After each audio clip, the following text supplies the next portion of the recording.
사사기 7장 15절부터 23절의 말씀을 가지고 온전한 승리를 체험하려면 이라는 제목으로 주의 말씀 같이 묵상합니다.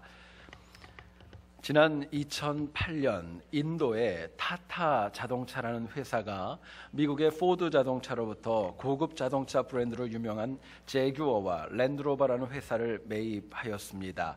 타타그룹은 당시에 두 브랜드를 23억 달러에 인수하게 되었고 지금도 이 두 기업을 성공적으로 운영하고 있습니다. 최근에 한 기자가 타타그룹의 총수인 라탄 타타에게 물어보았습니다. 두 기업을 인수하였는데 만약에 영국의 유명한 자동차 회사인 에스톤 마틴 그 회사도 인수할 의향이 있느냐 물어보았습니다. 그러자 이 타타그룹의 회장이 얘기했습니다. 기회가 되면 충분히 할 수 있고 할 의도가 있다 이야기를 했어요. 여러분, 우리는 이 제규어 또 랜드로버 그리고 에스톤 마틴이 모두가 다 영국의 자동차 회사였다는 사실에 주목해야 합니다. 과거 영국은 해가 지지 않는 나라였었지만은요, 지금은 그 나라의 국력과 위세가 예전과 같지 않습니다. 이제는 세계적이었던 영국의 기업들이 과거 영국의 식민지였었던 인도에 팔리는 신세가 되고 말았던 겁니다. 현재 인도는요, 많은 인구와 전문 인력을 토대로 하여서 IT 강국으로 세계의 가장 부강한 나라 중에 하나로 올라서고 있는 가운데 있습니다. 여러분, 세상의 모든 일에 온전한 승리라는 것 있을 수 없다는 것입니다. 세상의 모든 일에는 흥망성쇠가 존재할 수밖에 없다는 거예요. 그러나 사도 바울은 우리에게 고린도후서 2장 14절에서 우리에게 이렇게 얘기를 합니다. 하나님께서 우리를 항상 이기게 하시느니라. 하나님께서는 우리를 항상 이기게 하신다고 말씀합니다. 사람은 누구나가 다 온전하고 분명한 승리하는 거 원합니다. 그러나 이것은 인간적으로 되는 거 아닙니다. 하나님께서 주셔야만이 온전한 승리를 체험할 수 있는 것입니다. 여기에 우리가 이 땅에서 온전한 승리를 원한다면 다른 무엇보다도 하나님 붙잡는 신실함이 우리들에게 너무나도 절실히 필요한 것입니다. 같이 읽은 본문의 내용을 보면 이스라엘 백성들 가운데 300명의 용사가 적과 전혀 교전도 하지 않은 가운데 13만 5천 명이나 되는 많은 영혼들을 괴멸시킬 수 있었습니다. 기드온과 이스라엘이 선하고 탁월해서 이렇게 승리했던 거 아닙니다. 물론 기드온과 300명의 용사가 희생도 있었고 헌신도 있었고 나름대로 수고가 있었지만 온전한 승리는 철저하게 하나님께서 그들에게 주셨던 선물이었던 것입니다. 이것을 통해 하나님은 저희들에게 분명하게 말씀합니다. 우리도 이처럼 온전한 승리를 거두며 살 수 있다고 저희들에게 도전합니다.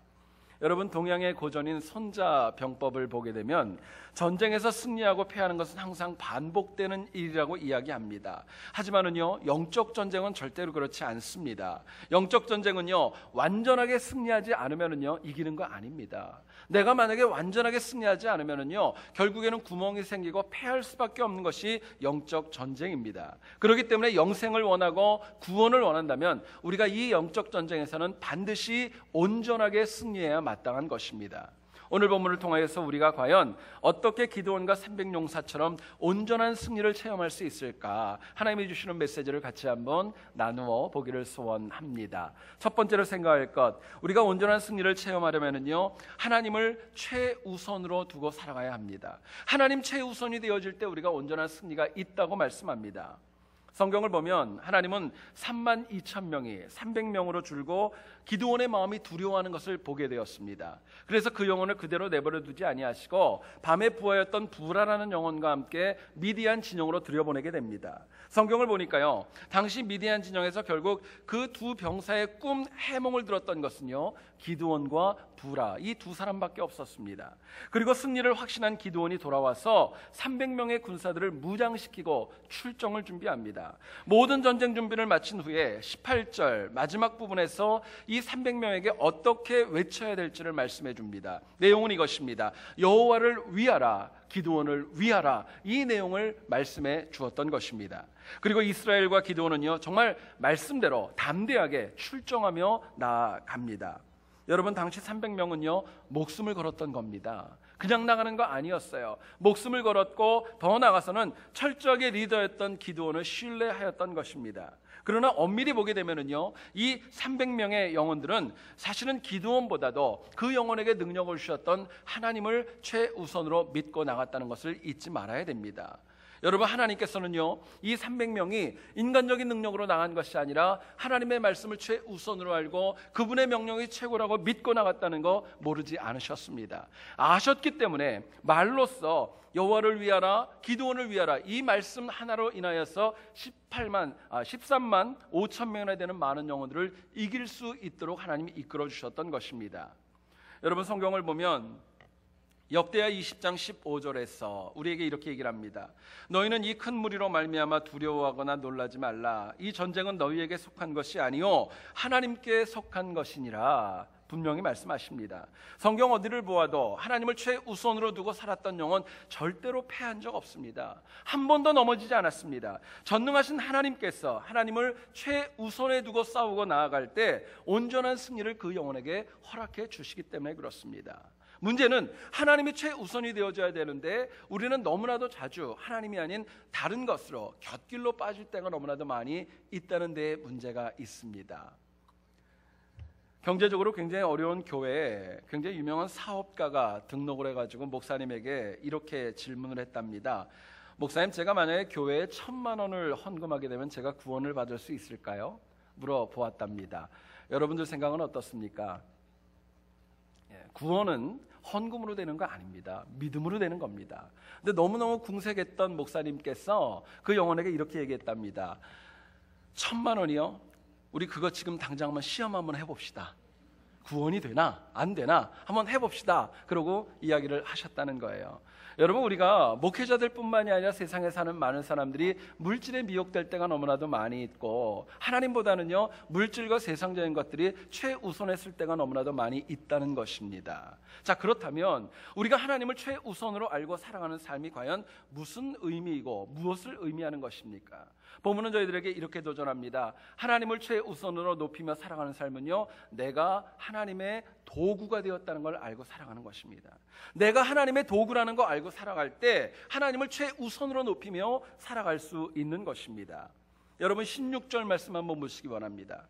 300명을 세대로 나누어 각 손에 나팔과 빈 항아리를 들리고 항아리 안에는 횃불을 감추게 하고 말씀합니다. 16절을 여러분 가만히 보시면은요 미디안과 전쟁할 때 꼭 필요했던 몇 가지 요소가 나옵니다. 300명의 용사가 있었습니다. 또 나팔이 필요했고 빈 항아리가 필요했고 횃불이 나오게 됩니다. 근데 여러분 생각해 보세요. 그 많은 모래알과 같이 많은 미디안과 전쟁을 할 때 300명과 그리고 나팔과 빈 항아리와 횃불로 어떻게 승리할 수 있겠습니까? 그들이 승리할 수 있었던 이유가 있다면요 이 모든 것들이 다 하나님께서 쓰신 철저한 도구가 되어졌기 때문이었습니다. 여러분, 기드온 역시 하나님의 손에 붙잡힌 도구로 충실하였기 때문에 그 영혼이 승리하고 이스라엘을 이끌고 갈 수 있었던 것입니다.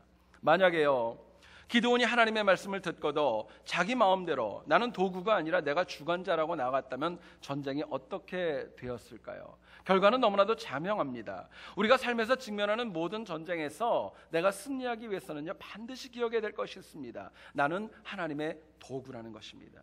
내가 주관자가 아니라 하나님이 나를 들어서 쓰실 때에 비로소 내가 승리하는 것이지 내가 내 마음대로 나가 승리하는 거 아니라고 말씀하는 것입니다. 내가 잘나고 탁월해서 지금의 내 삶이 있고 미래의 승리가 주어지는 거 그거 아닙니다. 부족하고 연약하지만은요 내가 하나님의 손에 붙들릴 때 비로소 그분이 나를 도구로 삼아줄 때 비로소 내 인생이 승리할 수 있고 온전한 승리를 체험할 수 있는 것입니다. 스페인 출신의 위대한 화가인 피카소라는 영혼을 여러분 잘 아실 겁니다. 이 피카소가 한 번은 어떤 지방을 여행하는 중에 한 농가에서 하룻밤을 묵게 되었습니다. 농부는 피카소가 얼마나 유명한 사람인지 전혀 몰랐습니다. 그러나 손님이었기 때문에 그 영혼을 참 친절하게 극진하게 잘 대접을 했습니다. 피카소도 오래간만에 그 가정의 아이들과 함께 가족의 화목함을 보면서 마음에 굉장히 큰 행복을 느끼게 됩니다. 특히 아이들이 재롱하는 걸 보니까 너무너무 이뻤던 거예요. 그래서 그 집에 막내 아이가 이렇게 놀고 있을 때 그 아이의 손에 가지고 있는 손수건을 바라보면서 피카소가 이렇게 얘기했다고 합니다. 얘야, 내가 너의 손수건에 예쁜 그림 하나 그려줄까? 물어보았습니다. 그런데요, 이 아이가 정색을 하면서 엄마에게 안기면서 이렇게 불평을 했답니다. 엄마, 저 아저씨 되게 이상해. 되게 이상해. 내 예쁜 손수건에 물감을 칠하려고 그래. 그러면서 손수건을 주지 않았다는 거예요. 여러분, 피카소가 더 이상 아이에게 손수건 좀 줘봐, 그림 그려줄게, 더 이상 얘기하지 않았습니다. 그런데요, 만약에 여러분 생각해 보시죠. 만약 그 아이가 피카소에게 손수건을 주었다면요, 그 결과가 어떻게 되었을까요? 모르긴 몰라도요, 손수건에 그려진 피카소의 그림은요, 아마도 천문학적인 금액에 팔리지 않았을까, 아마 그 가족이 굉장한 부자가 되지 않았을까 생각해 보았습니다. 여러분, 중요한 것은요, 손수건이 중요한 거 아닙니다. 그 손수건이 누구의 손에 붙잡히는가, 누구의 손에 도구되는가, 이게 더 중요한 도전입니다. 여러분, 이것은 오늘 이 패역한 시대를 살아가는 우리의 인생도 마찬가지입니다. 내 인생이 세상의 물질에 사로잡히게 되면요, 황금만능주의로 빠지는 것입니다. 내 인생이요, 권력과 학문에 사로잡히면 잠깐은 좋을지 몰라요. 그러나 그것으로 인하여서 영원한 생명을 얻을 수 있는 거 불가능한 길로 막히는 것입니다. 여러분, 결국 신앙인이 이 땅에서 사람답게 살려면요, 철저하게 하나님의 손에 붙들려야 됩니다. 하나님의 도구 되어줘야 됩니다. 그래야 승리할 수 있는 거예요. 여러분, 부족하지만은요, 하나님께서 나를 도구로 쓰시게 되면은요, 내 삶 가운데 승리가 있는 것입니다. 영광이 있는 거예요. 하나님의 도구가 되면 세상 누구라도 다 부러워할 만한 인생을 살아갈 수 있는 것입니다. 여러분, 근데 중요한 것은요, 지금도 하나님께서 우리를 외면하지 아니하시고 내 삶의 현장마다 나를 하나님의 도구로 쓰고 있다는 거 아십니까? 쓰고 있습니다. 근데 중요한 건 뭐냐면요, 내가 하나님의 도구로서 주어진 현실을 얼마나 감사함으로 하루하루 살아가는가, 내가 도구됨을 알고 얼마나 감사함으로 살아가는가, 이게 제일 중요한 도전입니다. 누가복음 8장 2절을 보면요, 이런 말씀이 나옵니다. 또한 악귀를 쫓아내신과 병고침을 받은 어떤 여자들, 곧 7 귀신이 나간 자 막달라인이라는 마리아와 말씀합니다. 막달라 마리아가 성경에서 가장 처음으로 소개되는 본문입니다. 막달라 마리아는요, 주님을 만나기 전에 육체적인 질병이 있었습니다. 또 7개의 귀신이 있을 정도로 정말로 피폐하게 그지없는 삶을 살았습니다. 정말 비참한 인생이었지만은요, 주님을 만나면서 주님의 도구로 쓰임 받으면서 그 인생이 바뀌기 시작합니다. 주목할 것은요, 주님의 도구로 쓰임 받으면서 막달라 마리아는요, 언제나 감사함으로, 언제나 기쁨으로 충성하는 모습을 보여줍니다. 주님께서 십자가상에서 모진 고통을 당할 때 많은 제자들 두려워서 다 도망갔습니다. 근데 이 막달라 마리아는요, 그럼에도 불구하고 주의 도구가 된 다음에 그 자리를 피하지 않았고 감사함으로, 충성함으로, 신실함으로 자기의 자리를 지켰던 것입니다. 여러분, 주님의 도구가 되는 것도 중요하지만 감사함으로 그 역할을 감당할 때 비참했던 인생이 부활의 첫 증인으로 바뀔 수 있었던 것입니다. 여러분, 하나님께 붙들린 도구, 하나님의 도구는요, 자기 혼자서 자기 마음대로 선택하고 결정하며 살아가는 거 아닙니다. 내 마음대로 살아가지 않아요. 엄밀히 얘기하면 내가 내 마음대로 결정하고 내 마음대로 선택하고 살아간다면요, 아직 나는 하나님에게 붙잡힌 도구 아닌 것입니다. 도구는 하나님에게 속한 것입니다. 하나님의 손에 있기 때문에 뭘 하든지 간에 하나님과 연결되어져 있고 하나님의 마음으로 이 땅을 살아가는 것입니다. 비록 내 뜻과 달라도요, 정말 주님께서 눈물을 흘리시는 그곳이 내가 함께 눈물을 흘리는 곳이 되는 것이고, 주님이 가시는 그곳이 내 발걸음도 가야 되는 것이고, 주님이 만지고자 하는 것이 내 손도 가는 것, 그것이 바로 하나님의 도구된 인생입니다. 여러분, 그렇게 따라가면은요, 우리 인생 가운데 온전한 승리 체험할 수 있는 것입니다. 여러분, 우리가 먼저는 내게 주어진 삶의 현장, 뭘 하든지 간에 내게 주어진 삶의 현장에서 정말 최선을 다해서 감사함으로 충성할 수 있기를 간절히 소원합니다. 여러분, 지금 나에게 주어진 직장이 있죠. 내 사업터가 있습니다. 여러분, 그 자리는 내가 하나님의 은혜로 해야 될 일이 있기 때문에, 내가 주의 도구로 쓰임받아야 되기 때문에 내가 그 자리에 있다는 거 여러분 아십니까? 나에게 맺어주신 인간관계가 있다면 내가 누군가를 살려야 되는 영혼이 있기 때문에 나를 도구로 그 자리에 들어가게 하신 것을 아십니까? 여러분, 그렇기 때문에 도구로 살아가는 내 삶이 억지가 아니라 감사함으로 충성할 때 온전한 승리를 체험할 수 있는 것입니다. 여러분, 생각해 보면은요, 전능하신 하나님의 손에 붙들리고 하나님의 은혜와 능력을 공급받으며 살아가고, 그렇게 일평생을 살아갈 때 어느 누구도 패역한 세상 가운데 넘어지고 패하지 않는 것입니다. 여러분, 그렇게 살아갈 때 우리 인생이 넉넉하지 않겠습니까? 한 번뿐인 우리의 인생이 항상 하나님의 도구됨을 기억하시고 항상 하나님을 최우선으로 삼아서 날마다 주님 주시는 온전한 승리를 체험하는 우리 모두 될 수 있기를 주의 이름으로 축원드립니다. 두 번째로 생각할 것은요, 온전한 승리를 체험하려면요, 말씀에 대한 확신이 있어야 됩니다. 하나님 말씀 확신할 때 비로소 내가 온전하게 승리할 수 있는 거예요. 본문 15절 한번 보시죠. 기드온이 그 꿈과 해몽하는 말을 듣고 경배하며 이스라엘 진영으로 돌아와 이르되 일어나라, 여호와께서 미디안과 그 모든 진영을 너희 손에 넘겨주셨느니라 말씀합니다. 여러분, 미디안 병사의 그 꿈을 듣기 전에, 꿈의 이야기를 듣기 전에 기드온은요 나름대로 말씀대로 순종을 했습니다. 32,000명이 300명까지 줄였어요. 그러나 그럼에도 불구하고 성경은 분명히 얘기합니다. 기드온의 마음이 두려움이 있었다는 거예요. 그래도 두려웠다고 얘기를 합니다. 그런데 본문 15절을 보면은요, 미디안에 들어가서 두 병사의 꿈 해몽을 들은 다음에는요 완전히 바뀌었습니다. 그리고 얘기하는 거예요. 그 모든 진영을 너희 손에 넘겨 주었느니라. 분명하게 승리를 얘기를 합니다. 300명을 빈 항아리와 나팔, 횃불로 무장하고요, 그리고 100명씩 세대로 조직을 해가지고 이제 전쟁 출정 준비를 하는 것입니다. 그리고 여러분 17절을 한번 보세요. 17절을 보시면은요, 그들에게 이르되 너희는 나만 보고 내가 하는 대로 하되 내가 그 진영 근처에 이르러서 내가 하는 대로 너희도 그리하여 말씀하고 있습니다. 여러분, 말씀에 대한 확신이 얼마나 컸고요, 얼마나 분명했으면 기도는 300명에게 얘기합니다. 나처럼 하라는 겁니다. 내가 가는 대로, 내가 하는 그대로 따라 하라고 분명하게 얘기해주고 있습니다. 여러분, 미디안 전쟁의 온전한 승리 원인이 있습니다. 기드온이요, 처음에는 두려웠지만 하나님의 말씀을 듣고 그 말씀을 온전하게 확신했기 때문에 승리할 수 있었던 것입니다. 저희들이요, 성경을 읽어보면 때로는 하나님께서 우리에게 참으로 비상식적이고 이해가 되지 않는 요구를 하실 때가 얼마나 많이 있는지 모릅니다. 여호사밧 왕이 전쟁에 출정할 때 하나님께서는요 군대를 앞세우지 말고 성가대를 앞세우고 출정하라고 얘기했습니다. 상식적으로 보면 말이 되지 않는 것입니다. 뿐만 아니라 예수님의 육신의 아버지였던 요셉에게 얘기를 합니다. 성령으로 잉태되어졌던 그 마리아 두려워하지 말고 데리고 오라고 이야기합니다. 상식적으로 이해되지 않는 것입니다. 부자 청년이 와서 하나님 앞에 어떻게 되면 의로울까 물어봤습니다. 주님께서는 그 영혼에 얘기를 하죠. 네가 가진 거 다 주고 나를 따라오라고 얘기를 합니다. 이 청년은 그게 이해가 되지 않았던 것입니다. 근데 여러분 아십니까? 확신을 가진 영혼은 승리했지만 의심하고 거부한 영혼은요 주님 앞에 전혀 쓰임받지 못했다는 데에 특징이 있습니다.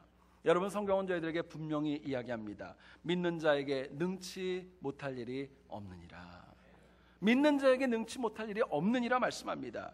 내 자아와 세상이 아니라 하나님을 확신하는 영혼에게는요 능히 하지 못할 일이 없다고 성경은 얘기합니다.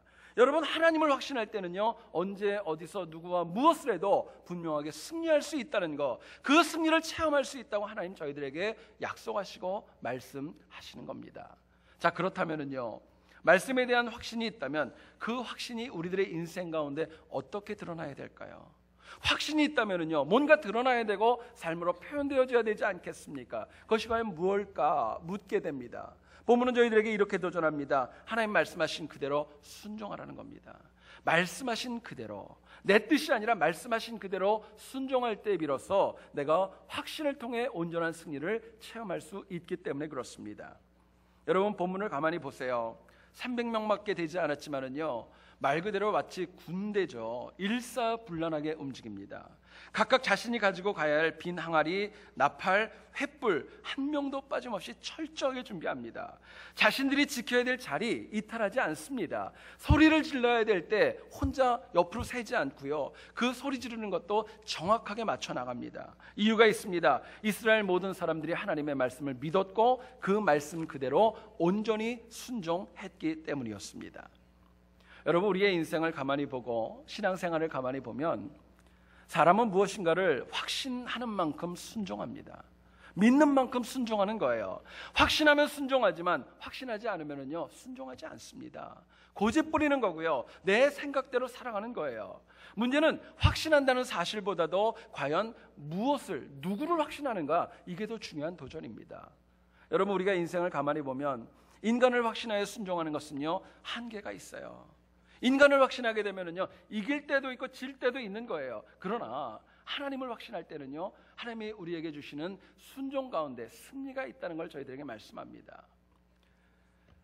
창세기 22장 2절을 보면 하나님께서 아브라함에게 이렇게 얘기를 하십니다. 내 아들, 내 사랑하는 독자 이삭을 데리고 모리아 땅으로 가서 내가 내게 일러준 한 산, 거기서 그를 번제로 드리라 말씀합니다. 여러분, 하나님께서는요 아브라함에게 이삭이라는 영혼을 얘기를 하면서 이렇게 표현을 하십니다. 내 아들, 내 아들이라고 얘기를 합니다. 더 한마디를 하십니다. 내 사랑하는 독자라고 이야기합니다. 여러분, 이삭은요 아브라함에게 얼마나 소중한 존재인지 다른 누구보다 하나님이 제일 잘 아셨습니다. 그런데 그렇게 소중한 독자요 하나밖에 없는 아들을 하나님께서는 주의 종으로 드리라고 얘기한 것이 아니라 완전히 죽여서 번제로 드리라고 말씀합니다. 여러분, 근데 놀랍게도 아브라함은요 여기에 한마디도 컴플레인하지 않아요. 있는 그대로 순종하고 따라가는 모습을 보여줍니다. 오해하지 마십시오. 여러분, 아브라함이 110세가 넘었기 때문에 노망이 들려가지고 이렇게 한 거 아닙니다. 사랑하는 독자 이삭을 바친 결단에는요 하나님에 대한 확고한 믿음이 있었기 때문입니다. 하나님께서 아브라함에게 여호와 이레로 수영을 준비하셔서 이삭을 살리게 하신 이유가 있습니다. 순종했기 때문이었습니다.